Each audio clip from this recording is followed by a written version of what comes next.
Samajwadi party के मुरादाबाद जिला सचिव प्रमोद यादव ने 24 आवर्स टुडे न्यूज से खास बातचीत में कही। आइए सुनते हैं क्या है वो खास बातचीत। समाजवादी पार्टी के मुरादाबाद जिला सचिव प्रमोद यादव से 24 आवर्स टुडे न्यूज चैनल की खास मुलाकात में उन्होंने कहा कि यूपी में बढ़ रहा है भ्रष्टाचार। 2022 में आएगी समाजवादी सरकार।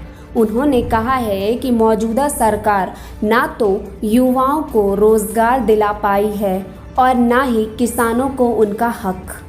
इस समय बेरोजगारी का आलम है।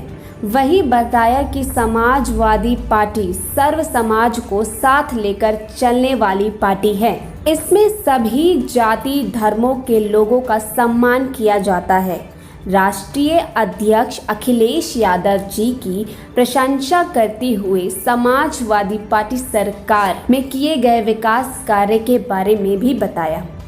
जिला सचिव बनाए जाने पर उन्होंने समाजवादी पार्टी के पदाधिकारी व कार्यकर्ताओं का शुक्रिया अदा किया और कहा कि समाज की सेवा करने का पार्टी ने मुझे अवसर प्रदान किया है।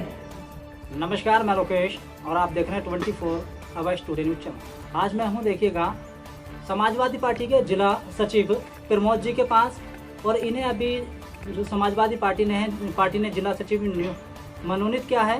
मैं उनसे जानकारी लेना चाहूँगा कि अब जो इन्हें मनोनीत किया गया है, इस समय ये आगे पार्टी के लिए क्या करेंगे और किस तरह से विकास कार्य कराएंगे। जी सर, आपका हमारे चैनल में स्वागत है।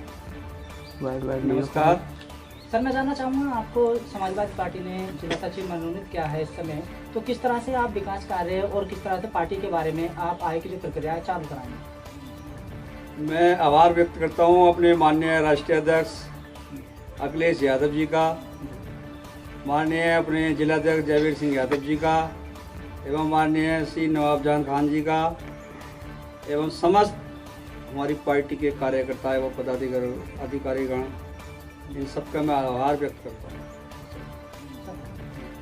इस पार्टी में मैं लगभग 10 साल से कार्य कर रहा हूँ। इस पार्टी की नीतियों को मैंने बड़ी नज़दीक से देखा है, जाना है। ये समाजवादी पार्टी किसान हित पार्टी है, किसानों के हित में सोचती है और मजदूरों की पार्टी है। सेकुलर माइंड के व्यक्ति इस पार्टी में हैं, जो किसी जाति धर्म विशेष को महत्व नहीं देती। सब जाति धर्म वालों को साथ लेकर चलने वाली पार्टी है। हमारे राष्ट्रीय अध्यक्ष जी ने जो पीछे सरकार रही, उसमें इतने कार्यकाल में इतने विकास किए, इतने कार्य किए। जो मेधावी पढ़ने वाले अच्छे गरीब मजदूर तबके के छात्र थे, उनको लैपटॉप वितरण किया।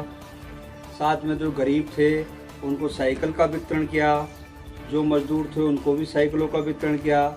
जो शहरी नगरीय क्षेत्रों में मेहनत मजदूरी करने वाले थे, उनको प्रदूषण रहित जो मेट्रो है, ऑटो बैटरी रिक्शा वो दी गई, जिससे उनका रोजगार का साधन बढ़ा। जी सर, मैं जानना चाहूँगा कि आपकी जो 10 साल की मेहनत है इस समय अब रंग लाई। वो 10 साल की जो मेरी कार्य शैली रही जी, उससे हमारे सभी माननीय अध्यक्ष जी का, और मैं पहले भी रिपीट कर चुका हूँ, जिला अध्यक्ष जी का आभार व्यक्त करता हूँ, जिन्होंने मेरी कार्यशैली और नीति को देखते हुए उन्होंने मुझे ये जिम्मेदारी दी है। मैं प्रयास करूँगा कि मैं इस जिम्मेदारी को बाखूबी निभाऊँगा। ज़रूरत पड़ने पर इस क्षेत्र में जहाँ भी कहीं भी मेरे लायक कोई ज़रूरत, कोई स्थिति होगी, मैं हर वर्ष प्रयास करूँगा और सबके साथ कंधे से कंधा मिलाकर चलने का मैं प्रयास करूँगा। जहाँ भी जो मेरी पार्टी की नीतियाँ हैं उस पर मैं कार्य करूँगा। हम अपनी पार्टियों की नीतियों का माननीय राष्ट्रीय आदेश के अनुसार संदेश पत्र वगैरह, यहाँ जो हमारी और बुक हैं उनका हम वितरण कर रहे हैं। अपनी बातें हम जन जन तक पहुँचा रहे हैं और इसी माध्यम से हम अपनी एकजुटता, अपने संगठन का विस्तार कर रहे हैं। जो हमारी नीतियाँ हैं, जो हमारे विचार हैं, वो हम लोगों के बीच में जाके रख रहे हैं। जी सर, क्या आप अब जो मिशन है 2022 का, तो उसे लेके भी आप आगे चलेंगे? हाँ, 2022 का जो हमारा मिशन है, हमारी पार्टी का जो मकसद है, जो इस सरकार, मौजूदा सरकार का यहाँ हिसाब किताब है, जनता का विश्वास उठ चुका है, जनता ऊब चुकी है। जनता समझ ही नहीं पा रही कि हमने क्या करना है, कैसे करना है, कहाँ आना है। लोग मजदूरी के लिए परेशान हैं, लोगों के सामने अनेक समस्याएं खड़ी है, जिसके लिए इन समस्याओं को देखते हुए हमारी सरकार समाजवादी पार्टी आने वाले 2022 में सशक्त प्रयास करेगी और चुनाव लड़ेगी, क्योंकि यहाँ आप फिर से भैया अखिलेश यादव जी, हमारे राष्ट्रीय अध्यक्ष भैया अखिलेश यादव जी की दोबारा से पुनः जरूरत उत्तर प्रदेश को है। सर अब ये बेरोजगारी जो इस समय चल रही है, अधिकतर जो बेरोजगार युवा हैं उन्हें रोजगार नहीं मिल पा रहा है, इसका जिम्मेदार किसे मानते हैं आप इसमें? देखो, जो बेरोजगार युवा है इसके जिम्मेदार तो मान लिया सरकार की नहीं की हो। आज के दौर में सरकार मान लिया माननीय योगी आदित्यनाथ जी की है, तो जिम्मेदारी रोजगार देने की उनकी बनती है। नहीं दे पा रहे हैं। शिक्षित युवा बेरोजगार पड़े हैं, इसकी जिम्मेदार सरकार है। आज ट्रेंड है कि युवा इस समय सड़कों पे हैं, वो अपने हक की लड़ाई लड़ रहे हैं इस समय भी। तो जो युवा सड़कों पे है वो अपने हक की लड़ाई लड़ रहे हैं, वो उनकी हक की लड़ाई जायज़ है। और अपने जायज़ लड़ाई, हक की लड़ाई, कोई पढ़े लिखे हैं तो उन्हें अपनी लड़ाई लड़नी भी चाहिए। वो युवा है तो उनका लड़ने का अधिकार बनता है। वो शिक्षित है, वो जॉब के लिए लड़ रहे हैं, अपना अधिकार हर एक कोई मांगता है। भारतीय संविधान में लिखा है कि आदमी शिक्षित होने के बाद, पढ़ा लिखा होने के बाद अपने नौकरी के हक जो होता है उसकी अपनी मांग रखता है, ये जरूरत है। ऐसे भी श्री अखिलेश यादव जी ने भी काफ़ी प्रयास किए हैं युवाओं को आगे बढ़ाने के लिए, काफ़ी रोजगार दिया है उन्होंने अपनी सरकार में। ऐसा ना, अपनी जब हमारी समाजवादी पार्टी की सरकार थी पिछले टाइम, तो उन्होंने जितना हुआ बढ़ तक प्रयास किए, नई नई वैकेंसियाँ निकाली। जो स्थिति आज सड़कों पे आने की है, हमारी जब सरकार थी उस समय हमारी सरकार में लोगों की सड़कों पर आने वाली कोई स्थिति नहीं थी। जरूरत जब पड़ती थी तो सबकी जो विधवा है उनकी विधवा पेंशनें बनवाई, जो बेरोजगार है उनको रोजगार दिलवाया, और जो वृद्धावस्था वाले पेंशन थे, विकलांग पेंशन, ये सारी पेंशनें बहाल किया उन्होंने अपने टाइम में। मजदूरों को साइकिलों का वितरण किया जिससे वो अपनी मेहनत मजदूरी करने जा सके। बच्चों को, जो मेधावी छात्र, पढ़े लिखे कुशल छात्र थे, उनको लैपटॉप का वितरण किया। डायल 100 डायल, वो उन्हीं का दिमाग था जिन्होंने वो यहाँ उत्तर प्रदेश के अंदर 100 नंबर गाड़ी चलाई। आज जो है कोई अपराधी इतनी दमंग प्रवृत्ति से जो है उस टाइम में अपनी दमंग प्रवृत्ति से वो घर घर नहीं पहुंच पाते थे।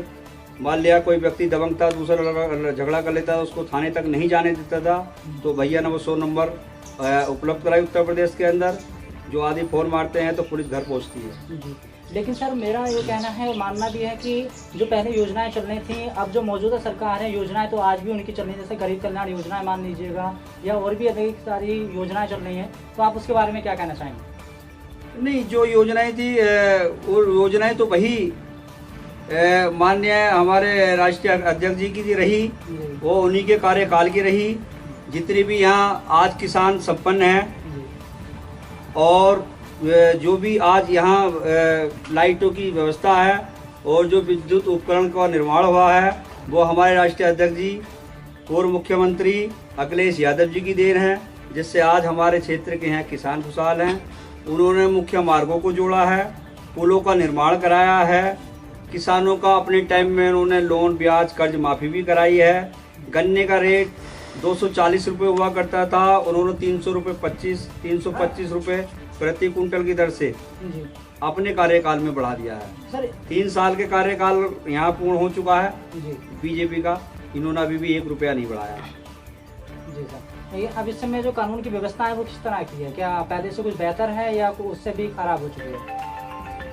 कानून की व्यवस्था तो यहाँ मेंटेन नहीं हो पा रही है, क्योंकि मुझे लगता है कि यहाँ जो भी स्थिति है वो डगमगाई हुई है। सब अपनी मनमानी कर रहा है, कोई किसी की नहीं सुन रहा है, ना ही समझ पा रहा। जिसके जो मन में आ रहा है वो कर रहा है।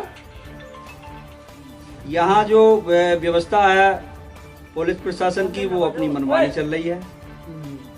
सरकार का अपना एक कोई दबाव ऐसा यहाँ नहीं है, पुलिस पर कोई दबाव ऐसा नहीं है। और जनता यहाँ त्रस्त है, परेशान है, हर रूप से परेशान है। जो बाहर के मजदूर अपने गांवों में आ गए हैं, वो भी बेहाल हैं। जी जी। स्थिति नाजुक। अच्छा, अभी रोजगार को लेकर भी काफ़ी परेशानियां, लॉकडाउन में भी बहुत सारी परेशानियां हुई हैं, उसमें भी सरकार का क्या उद्देश्य था, क्या सरकार इस पर पूर्ण रूप से सफल हो पाई है? देखो, ये जो आपदा है, ये जो मतलब कहना चाहिए जो बीमारी है, उस बीमारी को देखते हुए जो कार्यशैली सरकार की रही, वो लोगों को प्रभावित नहीं कर पाए, या इस टाइप से ऐसा कोई कार्य नहीं कर पाए जिससे कि जनता संतुष्ट रहे या हो जाए। ऐसी कोई स्थिति मतलब नहीं देखी गई, क्योंकि इस स्थिति देखते हुए कमांड नहीं कर पाए। ये सरकार की नाकामी रही। और मैं समाजवादी पार्टी का जिला सचिव होने के नाते बस यही कहना चाहूँगा कि आने वाले टाइम में हम भरोसा दिलाते हैं कि 2022 में समाजवादी की सरकार आएगी, 100% आएगी। जो स्थिति आज सतवंजे में है, दिक्कत डगमगाई हुई है, आप मेरा सभी से एक अनुरोध और कहना है कि थोड़ा संयम बनाए रखिए। 2022 समय नज़दीक आने दीजिए। आप सब मिलजुल कर, सब सहयोग करके समाजवादी पार्टी की सरकार को बनाइए। और जैसी स्थिति पूर्व टाइम में जब मुख्यमंत्री हमारे भैया अखिलेश यादव जी थे, जैसी स्थिति उस टाइम में थी, वैसी ही स्थिति हम 2022 में जब सरकार बनेगी बहाल करेंगे, जिसमें हमारा मजदूर खुशहाल रहेंगे, युवाओं को रोजगार मिलेंगे, जो व्यापारी हैं वो अपना उद्योग चला पाएंगे, जो आज पट है नहीं कर पा रहे हैं। जो स्थिति किसानों के हित में थी वो पुनः जीवित होगी। और जो भी समस्याएं हैं, चाहे वो लाइट की समस्या हो, बिजली की समस्या हो, पानी की समस्या हो, जितनी भी ये समस्याएं हैं, इन सब के लिए हमारे भैया जी प्रयास करते रहे हैं। माननीय हमारे पार्टी नेताजी माननीय श्री मुलायम सिंह जी, हमारे बुजुर्ग और जो हमारे और पुराने नेता हैं, ये बार बार भैया जी को मार्गदर्शक करते रहते हैं। और भैया जी ने वहाँ जितने भी अपने समय में कार्यकाल में कार्य किए हैं वो प्रशंसनीय हैं। उन्होंने अपने समय में विकास किया, ये तो मानना पड़ेगा। ये तो मानना पड़ेगा कि उन्होंने अपने कार्यकाल में विकास किए हैं। उन्होंने जातिवाद की गंदी जो नीति है, राजनीति है, उस पर कभी ध्यान नहीं दिया। वो सेकुलर माइंड के व्यक्ति है। अब जो ज़्यादातर राजनीति पार्टियां हैं वो जातिवाद पे लेकर इसमें मुद्दे भी उठाती हैं, वो जातिवाद पे चुनाव भी कराती हैं। हाँ, वजह क्या है कि मैं तो ये कहूँगा कि अगर जातिवाद की कोई भी पार्टी अगर राजनीति करती है वो निंदनीय है। हम इस भारत के अंदर रहते हैं, हमारे भारत के अंदर सभी जातियाँ आपस में प्रेम से रहती हैं, एक दूसरे का मान सम्मान करती है। लेकिन देश के अंदर राजनीति, जातिवाद की राजनीति करके हमारे देश के अंदर फूट न डालें। हम आपस में जो भाई एक दूसरे के साथ प्रेम से रहना चाहते हैं, हमें आपस में खंडित करने का प्रयास ना करें। हम एक साथ प्यार से जीना चाहते हैं। मेरा तो यही अनुरोध आग्रह है कि हमें प्यार से एक साथ रहने का अधिकार ना छीनने का प्रयास करें। अगर ऐसा कुछ करेंगे तो हम बार बार जब ऐसी स्थिति पैदा होगी तो हम इसका विरोध करें। सर, लास्ट सवाल मेरा एक बार और आपसे मैं जानना चाहूँगा कि अब आपको जो पद सौंपा गया है, आप पार्टी के अंदर कितनी मेहनत करना चाहेंगे क्या, और जनता को कितना जोड़ना चाहेंगे? हम यहाँ जो जिम्मेदारियाँ मेरे को जिला सचिव की जो दी गई है, हम पार्टी के लिए जो हमारे जिला अध्यक्ष जी हैं, जो वो हमें जिम्मेदारियाँ देंगे, जो उनके दिशा निर्देश होंगे, वो हम कार्य करेंगे और हम कार्य कर भी रहे हैं। ठाकर द्वारा में आप देखिए कि जब से हमारा जो पार्टी का नया गठन हुआ है, जिसमें हमारे जिलाध्यक्ष माननीय जयवीर सिंह यादव जी हैं, वो एक ऐसे नेता हैं, सेकुलर माइंड के नेता हैं। वो कभी जातिवाद विशेष को महत्व नहीं देते, वो सभी को साथ जोड़ कर चलते हैं। हम माननीय जयवीर सिंह यादव जी के टीम के ही सदस्य हैं और हम उनके निर्देशानुसार यहाँ कार्य करते हैं।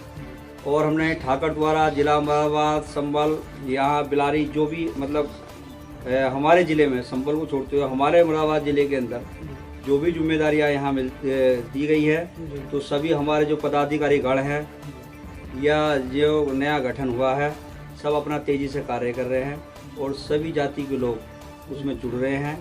कुछ हमारी पार्टी में जो है बहुजन समाजवादी पार्टी के भी लोग आए हैं, हमारी पार्टी में बीजेपी के लोग भी आए हैं, हमारी पार्टी में अदर और पार्टी के कुछ कांग्रेस पार्टी के लोग भी आए हैं। हम उनको सबका तहे दिल से सम्मान करते हैं और हम उनकी रिस्पेक्ट करते हैं और हम उनके मान भाव का जीवन भर जब तक वो हमारी पार्टी में सेवा करेंगे हम उनका सम्मान करते रहेंगे। हमारी पार्टी का गठन हो चुका है और पूर्ण विस्तार भी हो चुका है और हमारी पार्टी के गठन में उसमें ये नहीं देखा गया है कि इसमें किस जाति के व्यक्ति को रखना है, किस जाति के व्यक्ति को नहीं रखना है। हमारी पार्टी का जो गठन हुआ है वो सब जाति को मिला जुला कर हुआ है और सबको साथ लेकर काम करने का, गंगा जमनी का तहजीब लेते हुए